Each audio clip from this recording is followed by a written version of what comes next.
عشق میرا از کل عائشہ جبین قسط نمبر 13۔ وہ اس وقت کلب میں بیٹھا تھا، ہاتھوں میں سگریٹ پکڑے نہ جانے کون سے خیالوں میں گم تھا، جب حیدر نے اس کے آگے ہاتھ لہرایا اور عبداللہ اس کے ساتھ آ کر بیٹھا۔ جگر واپس آ جا، اگر یہی حرکت کرنی ہے تو آتا ہی نہیں اور نہ ہم دونوں کو بلاتا۔ اس کا تو پتہ نہیں پر میں بہت مصروف تھا، وہ عبداللہ کو دیکھ کر بولا۔ کب سے اب اسی کوشش میں ہوں کہ میں بھی تیری طرح اپنے ماں باپ کی رضا کے آگے گھٹنے ٹیک دوں۔ بس وہ ایک بار بولے کہ بس حیدر، اب اور نہیں، اب ہم تمہاری شادی دیکھنا چاہتے ہیں۔ وہ بڑی شاندار ایکٹنگ کرتے ہوئے بولا تو عبداللہ زور سے ہنسا، جس کی وجہ سے علی نے ناسمجھی سے ان دونوں کو دیکھا۔ تم دونوں کب آئے؟ کیا بول رہا تھا تو؟ میں نے سنا نہیں، علی بولا۔ جب تو نے ہماری سنی نہیں اور اپنی رنگین خیالوں میں رہنا تھا تو نہ آتا، گھر سے نہ بلاتا ہمیں۔ کیا بات، جب تیرا دل گھر سے باہر آنے کو نہیں تھا تو کیا آیا؟ ہم سمجھتے ہیں ابھی تیرا دل کہاں کرتا ہوگا ہم سے ملنے کو۔ حیدر نے عبداللہ کے ہاتھ پر ہاتھ مارا اور آنکھ دبائی اور علی کو دیکھ کر ہنسنے لگے۔ ان دونوں کی بات سمجھ آنے پر وہ ان کو غصے سے دیکھ کر بولا، شرم کرو، بے غیرت اور بے شرم ہو تم دونوں۔ اب ایسی کوئی بات نہیں، چل اب نہیں تو ویسی بات بتا دے، ہم وہ بھی سن لیں گے۔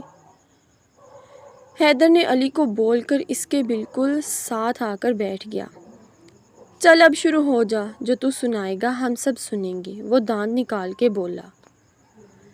کیا سناؤں تجھے؟ میں سمجھا نہیں کچھ۔ اب ایسے تو نہ بول، تو جگر ہے، جو سنائے گا ہم سن لیں گے۔ عبداللہ نے گفتگو میں اپنا حصہ ڈالا۔ اب چپ کرو تم دونوں، کوئی اور بکواس کی تو منہ توڑ دوں گا تم دونوں کا۔ ویسے دل کر رہا تھا دونوں سے ملنے کا تو بلایا تھا، اب سوچ رہا ہوں بہت بڑی غلطی کر دی تم دونوں گدھوں کو بلا کر۔ اچھا تھا میں گھر ہی رہتا۔ جی اب ہم گدھے لگیں گے تجھے، اب تیرے دل گھر بالکل اپنے کمرے سے لگتا ہوگا۔ وہ ہنسنے لگے۔ پھر بکواس کر رہا ہے، مارو تمہارے سر پر کوئی چیز، جہنم میں جاؤ تم۔ اب بات نہیں کروں گا، تم بہت چیپ باتیں کرتے ہو۔ چل خیر ہے، ہم تو خالی باتیں کرتے ہیں، تو حرکتیں بھی چیپ کرتا ہے۔ عبداللہ نے اس کو گلے سے پکڑتے ہوئے بولا، صبر کر، تجھے تو بتاتا ہوں۔ اتنے میں وہ تینوں آپس میں گتھم گتھا ہو گئی۔ کیا ہو رہا ہے یہ سب گائز؟ صدف بڑی ادا سے بولی تو وہ تینوں سیدھے ہوئے۔ کچھ نہیں، ویسے ہی ہماری آپس کی بات تھی۔ تم یہاں اس وقت کیا کر رہی ہو؟ حیدر نے اس کو دیکھ کر منہ بنا کر پوچھا۔ یہ تو تم علی سے پوچھو، اسی نے بہت اصرار کر کے مجھے بلایا ہے۔ ٹائم بالکل نہیں تھا میرے پاس، بہت مشکل سے آئی ہوں۔ وہ نزاکت سے بولی، اگر تم اتنی مصروف تھی تو کیوں آئی؟ نہ آتی، منع کر دیتی، ایسی بھی کیا مجبوری تھی؟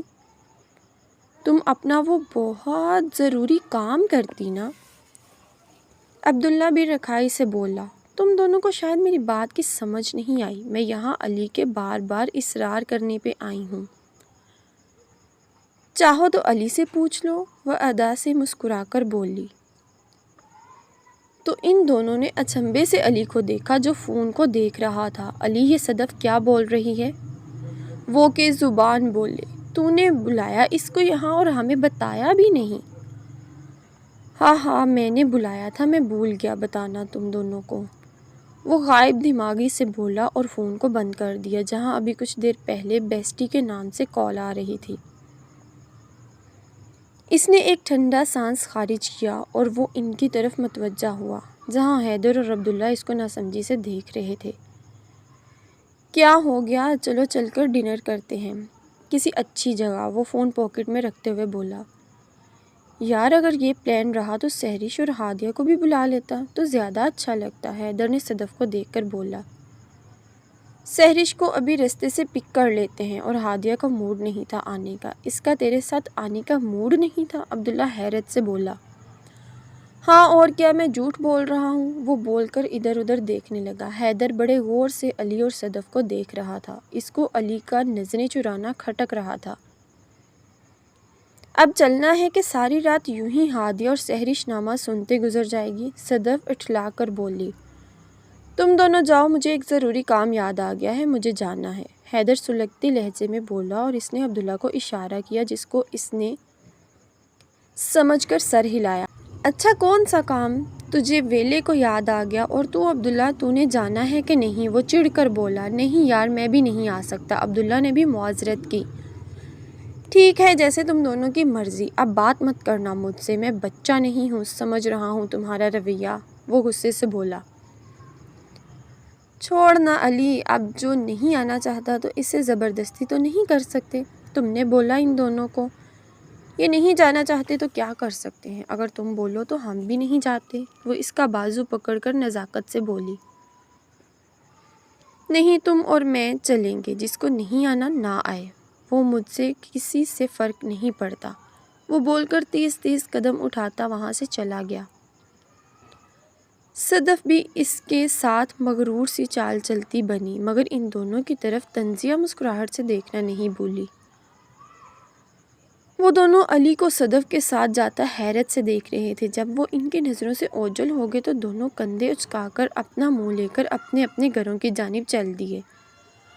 وہ رات کو کافی دیر سے گھر آیا تھا۔ انگلی میں گاڑی کی کیز گھماتا ہوا وہ سیڑھیاں چڑھنے لگا تو جمیلہ شاہ نے آواز دی۔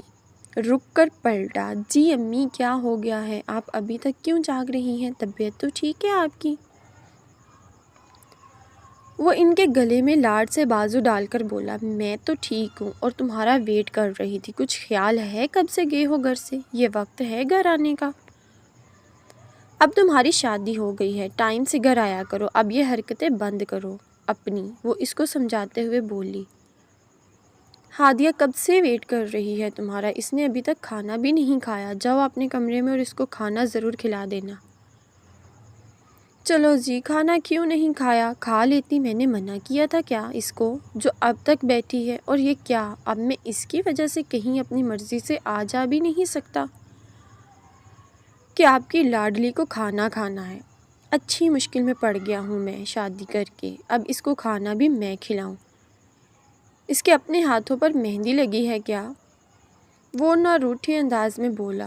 علی تم سے یہ کس نے بولا کہ تم باہر مت جاؤ، مگر وقت سے گھر آؤ؟ اور ہادیہ ایک مشرقی لڑکی جو کھانے پر اپنے شوہر کا خیال کرتی ہے، وہ چاہتی ہے کہ وہ اپنے شوہر کے ساتھ کھانا کھائے، اس میں برا کیا ہے؟ اچھی بات ہے، اس سے محبت بڑھتی ہے۔ پر بات کون سی مشکل ہے؟ تم اتنی اچھی تو ہے ہادیہ، قدر کرو اس کی، قسمت والوں کو ملتی ہیں اچھی بیویاں۔ وہ اس کے سر چپت لگا کر کھڑی ہوئی۔ اگر اس کو اپنے ہاتھ سے کھلا دوں تو تمہاری شان کم نہیں ہوگی، اب جاؤ اپنے کمرے میں، وہ اس کی طرف پلٹ کر بولی۔ جی اچھا امی جان، جو حکم آپ کا۔ وہ کورش بجا لایا۔ ان کے اپنے روم میں جانے کے بعد اب اپنے روم کی جانب چل پڑا۔ اب یہ کیا نیا ڈرامہ ہے تمہارا ہادیہ؟ اب مجھے ہر کسی کو تمہاری وجہ سے جواب دینا ہوگا؟ تماشا بنا کر رکھ دیا تم نے میری زندگی کا۔ اب دیکھتا ہوں کیا کرتی ہو آگے، تم کھانا نہ کھا کر پتہ نہیں کیا ثابت کرنا چاہتی ہو۔ وہ خود ہم کلام ہوتا ہوا ایک ایک سیڑھیاں چڑھتا ہوا اپنے کمرے کے دروازے پر رکا اور نوک کرنے کے لیے ہاتھ اٹھایا، پھر نیچے کر لیا۔ یہ میرا کمرہ ہے، میں کیوں نوک کرنے لگا؟ دماغ خراب کر دیا ہے اس لڑکی نے میرا، پاگل ہو جاؤں گا میں کسی دن، وہ سوچ کر ایک دم سے روم میں داخل ہوا۔ کمرہ خالی تھا۔ وہ اس کو بے تابی سے تلاش کرنے لگا۔ اس نے پہلے ڈریسنگ روم دیکھا، پھر واش روم میں دیکھا، اب اپنے پلانٹ والے ایریا میں دیکھا تو وہاں اس کو بیٹھا پایا۔ وہ سر نیچے کیے گلاب کے پلانٹ کے پاس بیٹھی تھی۔ اس کی بھاری بوٹیوں کی آواز سے اس نے سر اٹھا کر علی کو دیکھا۔ کیا کر رہی ہو تم میرے پلانٹ ایریا میں؟ وہ اس کے سر پر سوار ہو کر بولا۔ اور یہ تم نے کھانا کیوں نہیں کھایا؟ کیا ثابت کرنا چاہتی ہو تم؟ کہ تم پر بہت ظلم ہو رہا ہے؟ تم آج صدف کے ساتھ تھے اتنی دیر تک؟ اس نے نم لہجے میں پوچھا۔ تم کو اس سے مطلب؟ میں جہاں بھی جاؤں تم کون ہوتی ہو پوچھنے والی؟ میں نے تم کو کچھ باتیں شام میں کلیئر کر دی تھی، شاید تم اور تمہاری کھوپڑی میں نہیں بیٹھی، تو دماغ کھول کر سنو میری۔ مجھ سے کوئی سوال نہیں کر سکتی، میں جب مرضی جہاں جاؤں اور جب مرضی گھر واپس آؤں، اور آج کے بعد یہ تم مجھے تم مت بلانا، آپ بولا کرو۔ میں صدف کے ساتھ جاؤں یا جس مرضی کے ساتھ جاؤں، تمہیں میں نے یہ اختیار نہیں دیا، مائنڈ اٹ۔ وہ بول کر لمبے قدم لے کر کمرے میں چلا گیا اور واش روم میں بند ہو گیا۔ اس کے جانے کے بعد ہادیہ آسمان کی طرف دیکھ کر اپنے آنسو اپنے اندر اتارنے لگی۔ مرے قدموں سے کمرے میں آ گئی اور صوفے پر سمٹ کر سو گئی۔